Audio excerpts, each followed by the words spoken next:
Like everything he's saying, he truly believes, and you believe it. He makes you believe it. Especially if you're in love and you want to believe it. Throughout April 2017, Anna Repkina corresponded with friends, discussed paperwork, and on April 15th, according to information from law enforcement, she was spotted in a fast food restaurant in a small town near Corvallis.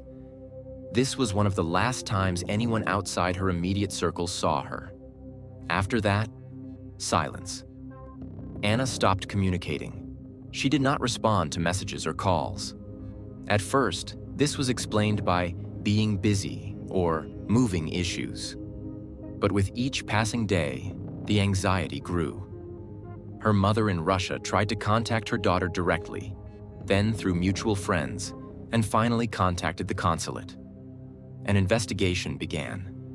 On April 21st, 2017, a local resident discovered something strange in a wooded area outside the city of Elkhorn, a secluded place rarely visited by people. He stopped at a pile of branches and moss, under which, as it seemed to him, there were abandoned things. Dear viewers, thank you for choosing our video and our channel. We put a lot of effort into making sure you enjoy being with us.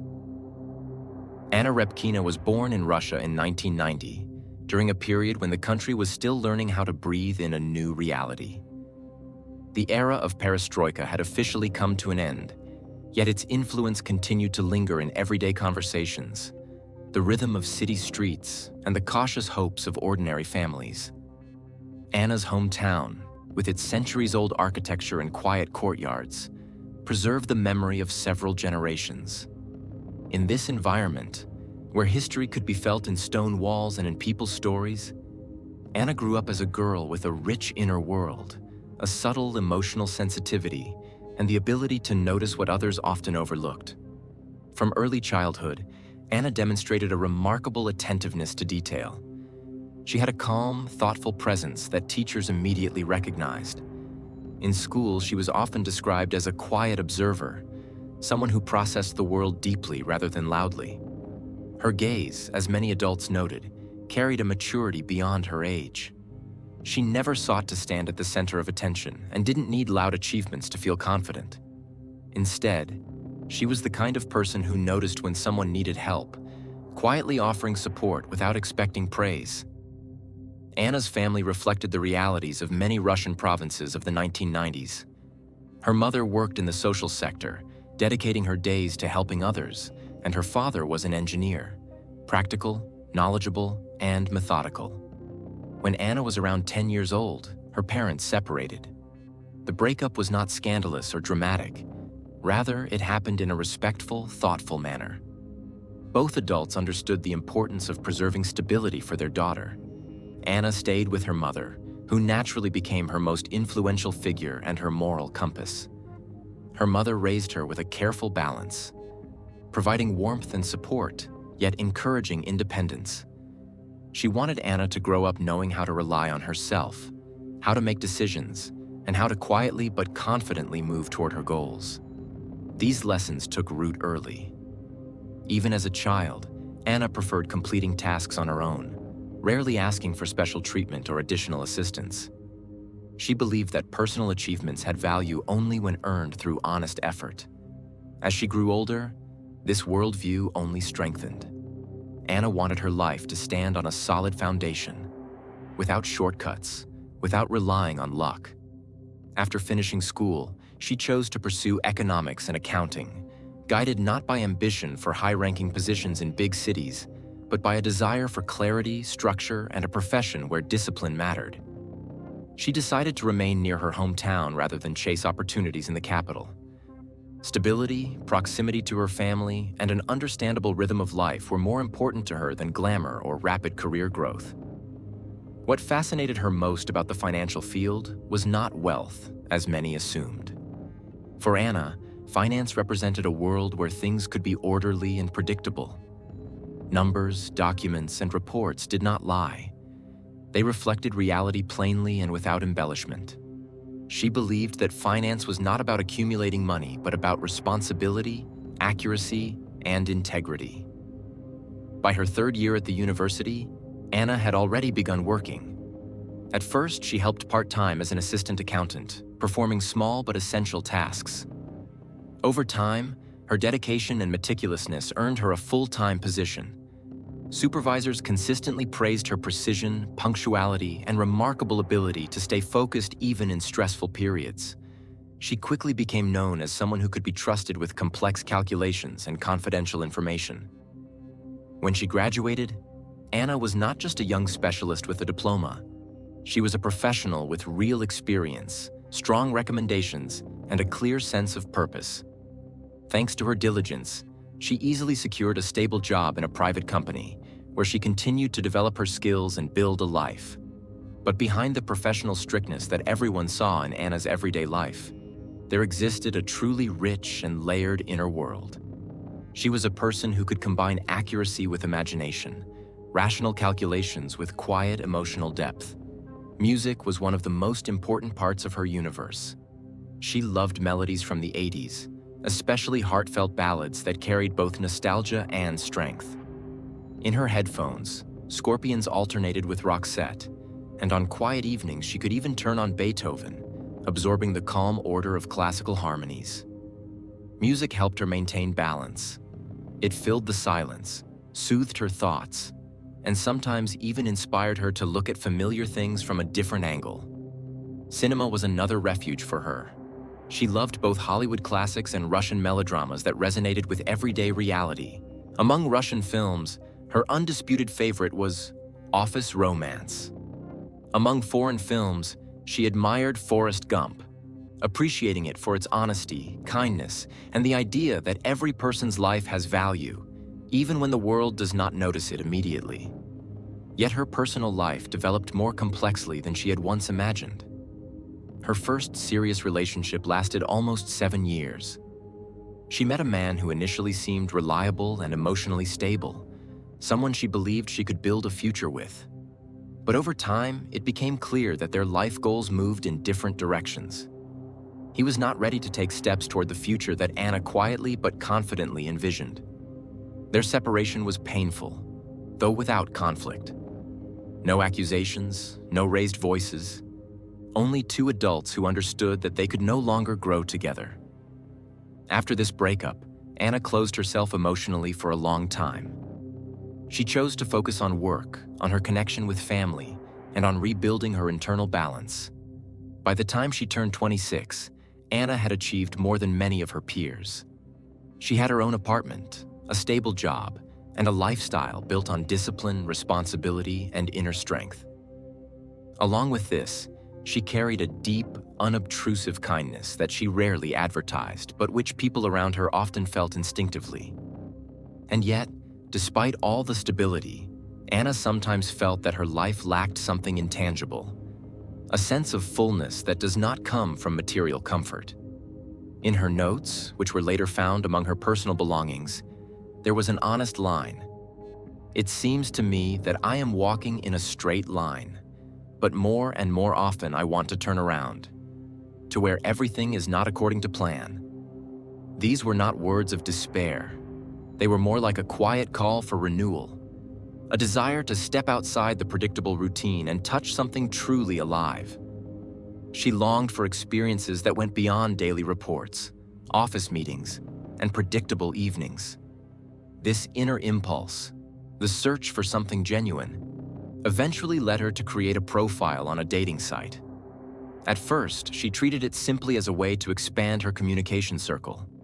She exchanged messages with people from similar professions: economists, accountants, young specialists from nearby cities.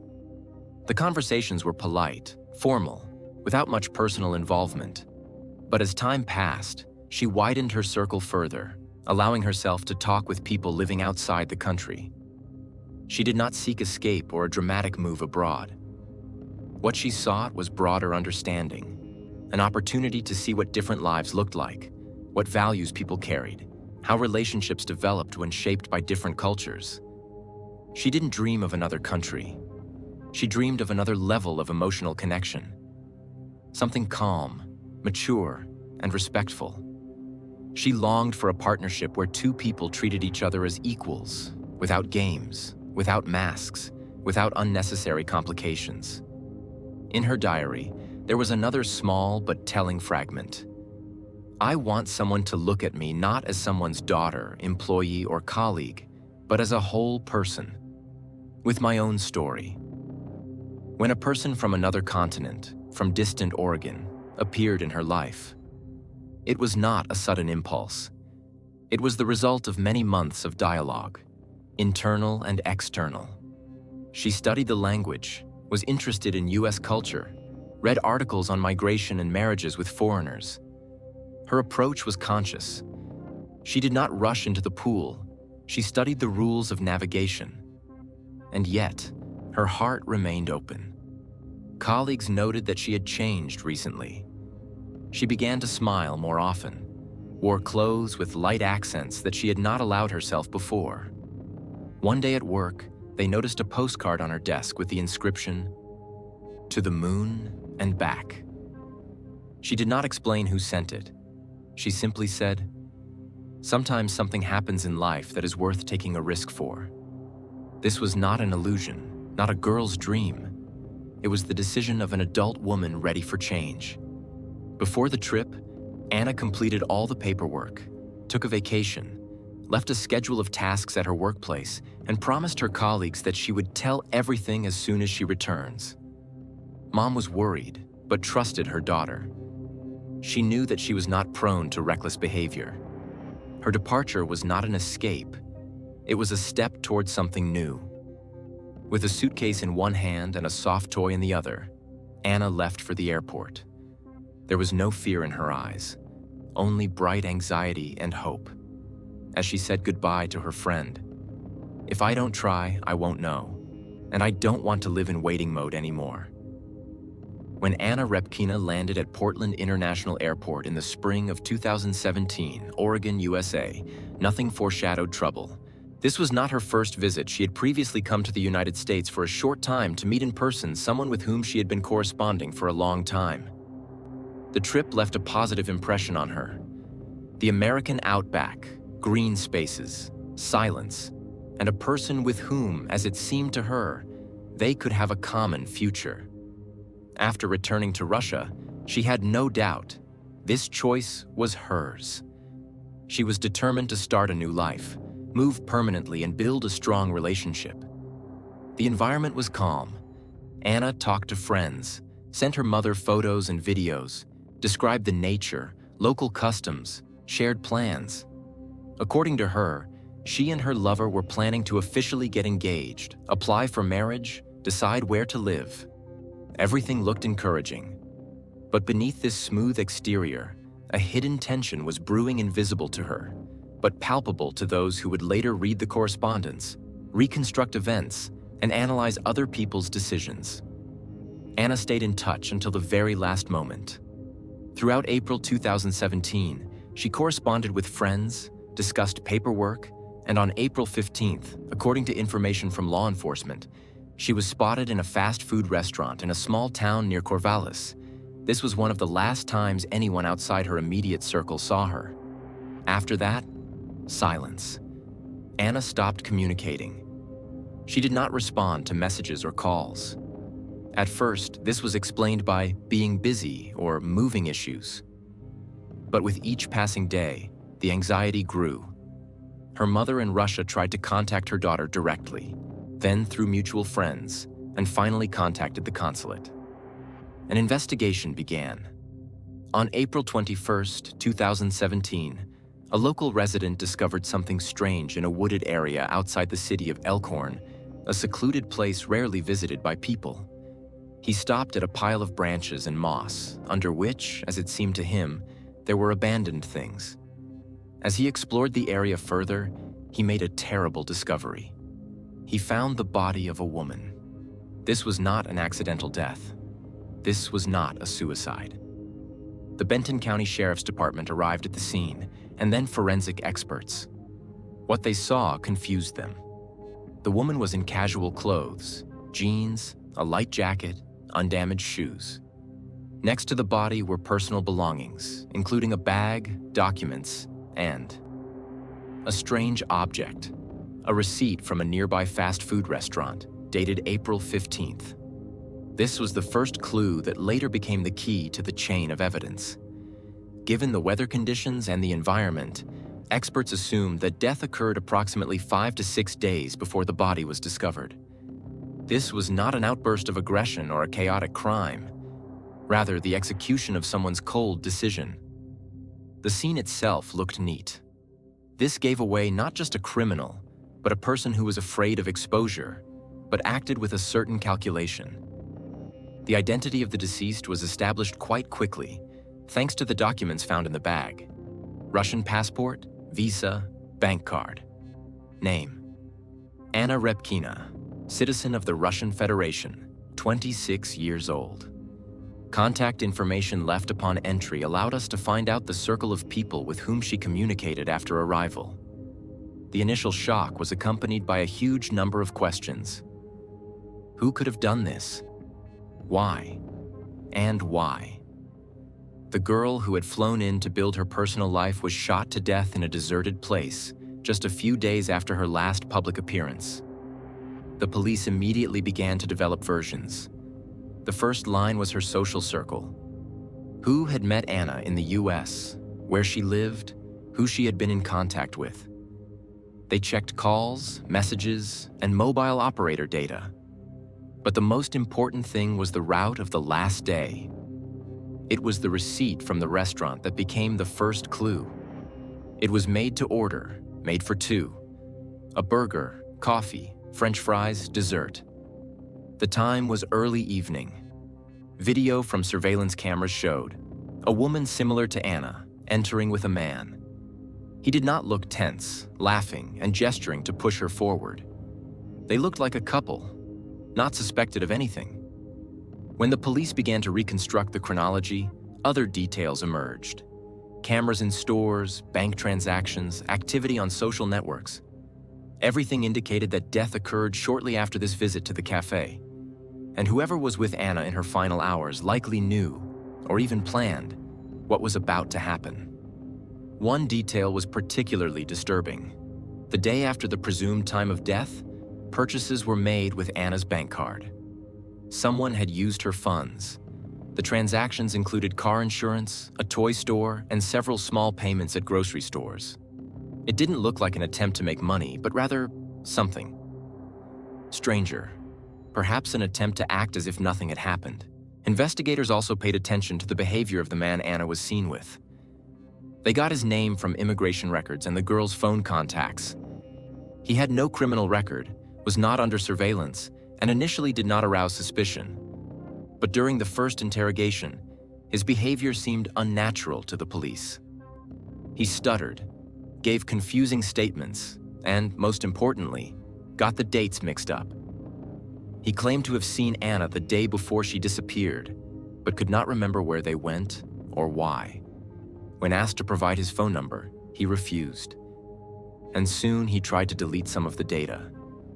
At the same time, the police established that a few days before the alleged date of the murder, the same man rented a firearm from an acquaintance, explaining that he wanted to shoot in nature. He returned it a day later.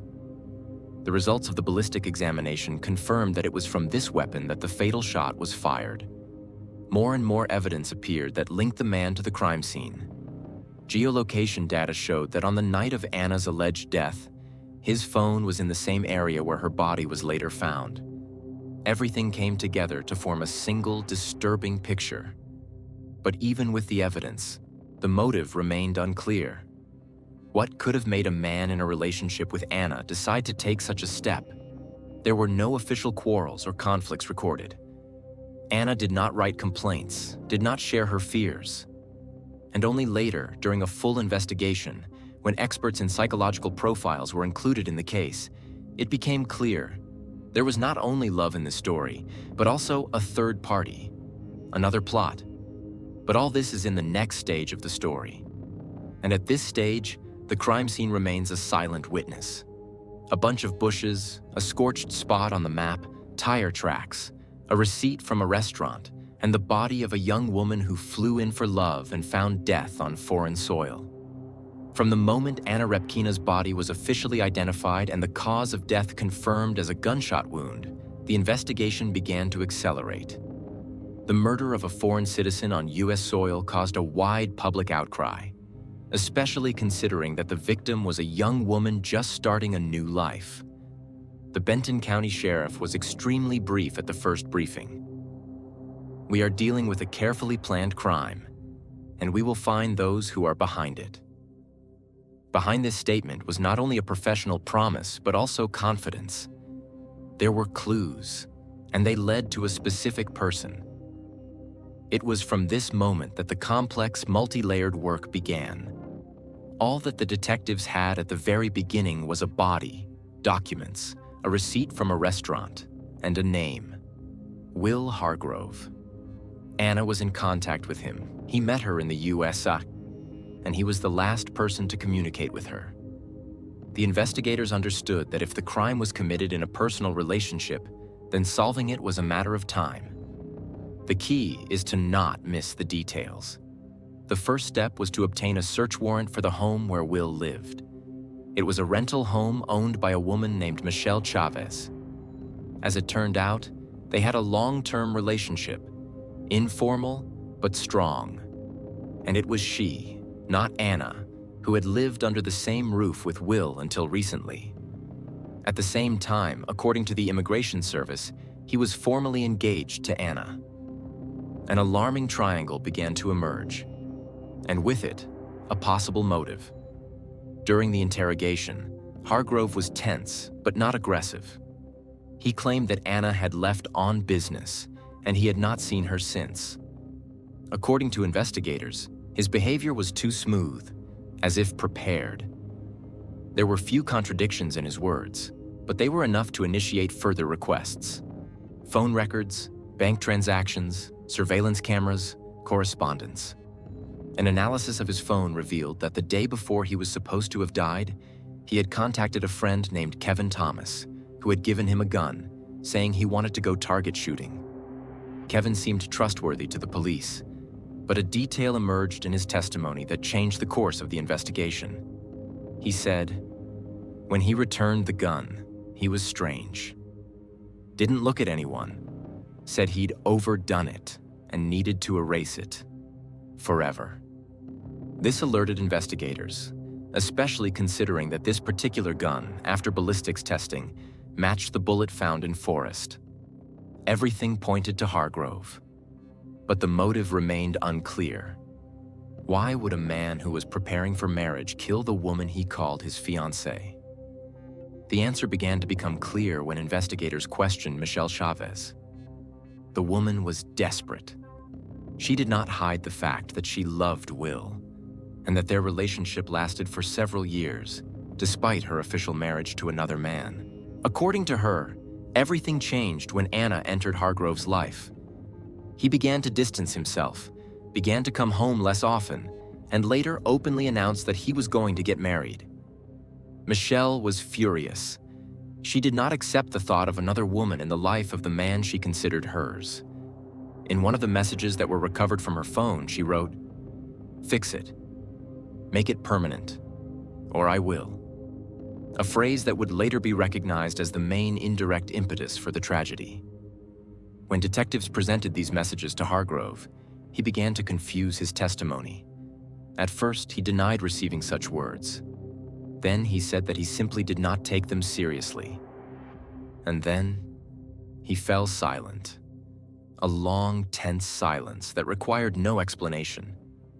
He realized that his plan was beginning to unravel. Next, they followed the money trail. Cameras captured Hargrove withdrawing about $800 from Anna's bank account after the presumed murder date. He spent the money on astonishing purchases: car insurance, candy, Legos.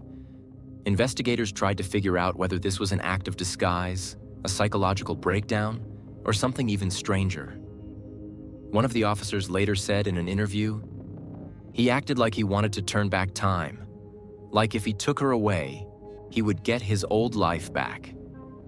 And sure enough, dozens of search queries on his computer related to time travel, time machines, alternate reality, soul swapping, and returning to Point X were found.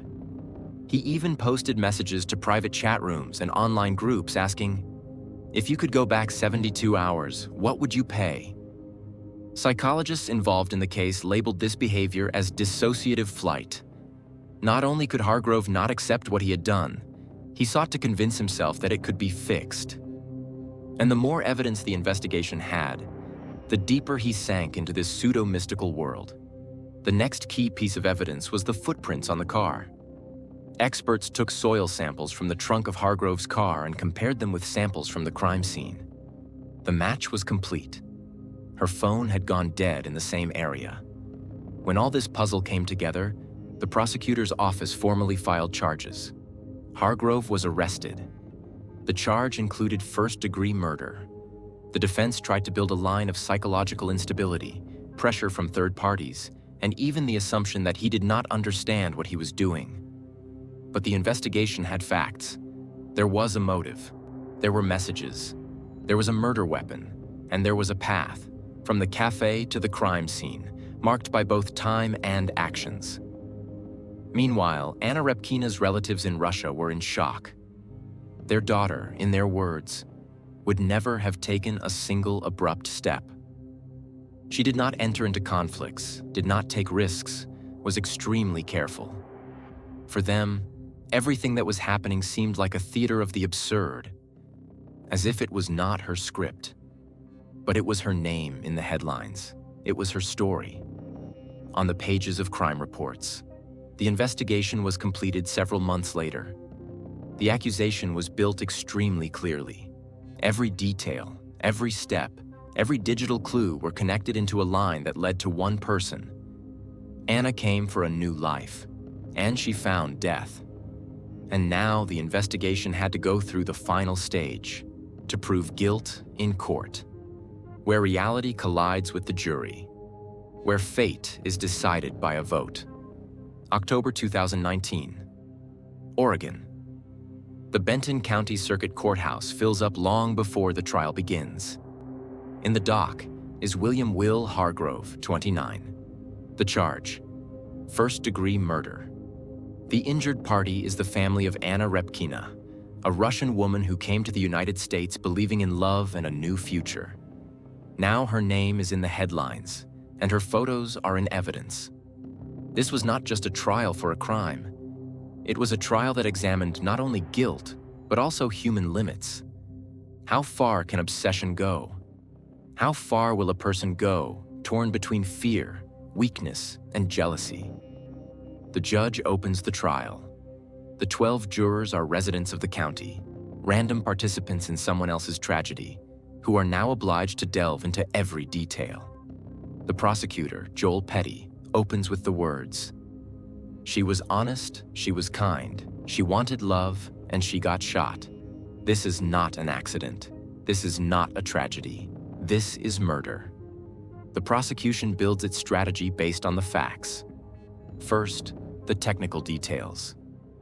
Correspondence between Will and Anna, in which they plan their life together. Letters from Michelle Chavez, in which she demands that Anna be forever taken away. Money transfers, withdrawals from Anna's card after her death. Video from the cafe where they were last together.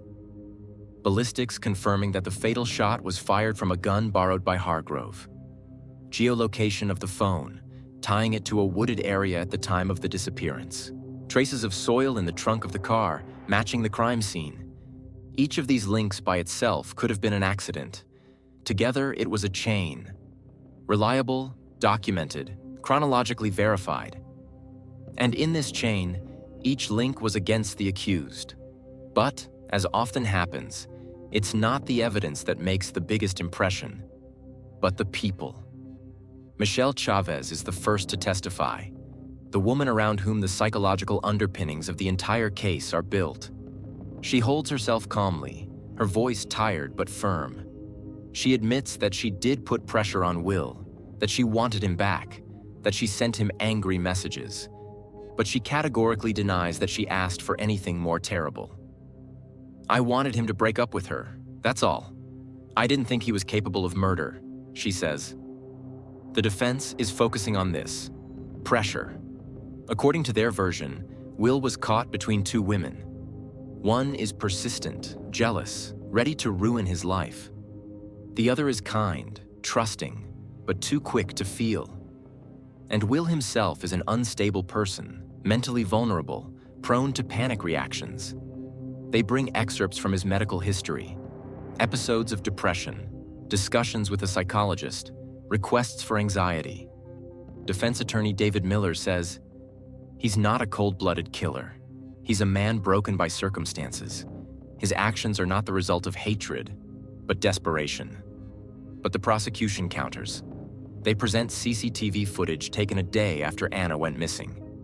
It shows Will Hargrove alone in a store, buying sweets and Lego toys.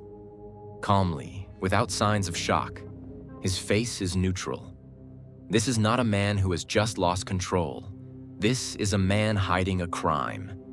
Then the prosecutor reminds, that same night, he searched the internet for how to go back in time. Correspondence in which he offered his soul in exchange for correcting a mistake. Trying to destroy digital traces. And these are not the actions of a repentant person. These are the actions of a frightened killer, he concludes. Anna's friends speak, her mother via video link. Her voice trembles. She's unable to say much, but she says the main thing. I gave her not to death, but to love. And he killed not only her, he killed everything that was alive in me. The courtroom falls silent. A few seconds of absolute silence. The defense does not give up. They invite experts, discuss the defendant's condition, raise the issue of temporary loss of consciousness. But the court is not a place for hypotheses, and the jury is not researchers. They are presented with facts. The final blow is the technical report. It describes by the second. When Will took the gun. When they were in the cafe. When Anna's mobile signaled for the last time. When her card was used to pay for insurance. When a search for time travel was made, and all on one device, all by one person. The trial lasts for several weeks. Emotions run high, but control is maintained. No one crosses the line. This is not a drama. This is reality, the consequences of which are already irreversible. At the final hearing, the judge reminds the jury, you are not here for revenge. You are here to determine the truth. After 6 hours of deliberation, the jury returns. The verdict? Guilty. First-degree murder. A pause. Will Hargrove sits motionless. No tears, no anger. As if everything that is happening is a movie, and he is watching it from the sidelines. But the judge brings him back to reality. You are sentenced to life imprisonment. The possibility of parole is not earlier than in 25 years. There is relief in the courtroom, but not joy. Because justice is not a victory. It is a loss that everyone will now live with. Anna Repkina came to America in search of love. She was an accountant, a daughter, a friend, a quiet person with dreams. And she became a victim of someone else's indecision,